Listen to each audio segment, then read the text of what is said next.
আসসালামু আলাইকুম ভিউয়ার্স, আশা করি আপনারা সবাই ভালো আছেন। তো আমার একটি নিউ ব্লগে আপনাদের সবাইকে স্বাগত। আজকে আমরা যাইতাছি চারান বিলে, আর আমাদের সাথে কিন্তু হাজারো মেয়ের ক্রাশ শেখ মেহেদী ভাইও আছে। সামনে কিন্তু হাবিব ভাই, সুমন ভাই আছে, আর এই যে আপনাদের প্রিয় দাদা।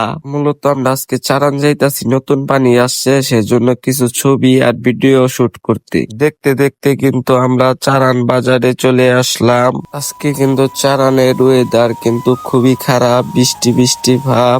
সবাই ভিডিও শুট করছে, তাই আমি একটি ভিডিও শুট করলাম। তারপরে আমরা কিন্তু একটি নৌকা ভাড়া করে চারান বিলের মাঝখানে চলে আসলাম। আর এই বিলটা কিন্তু অবস্থিত টাঙ্গাইল জেলা কালিহাতী উপজেলা চারানে, আর তাই কিন্তু এটাকে চারান বিল বলা হয়। তারপর কিন্তু আমাদের শেখ মেহেদী ভাই কিছু ভিডিও শুট করলো, আর এদিকে কিন্তু আমাদের আসিফ কিন্তু নৌকা চালাইতেছে। তারপর কিন্তু আস্তে আস্তে আবহাওয়া খারাপ হওয়া শুরু করলো। তারপর কিন্তু আমরা নৌকা থেকে নেমে বাসার দিকে চলে যাইতাছি। আজকের ভিডিওটা এই পর্যন্তই। সবাই ভালো থাকবেন, সুস্থ থাকবেন। দেখা হবে কোনো একটি পরবর্তী ভিডিওতে।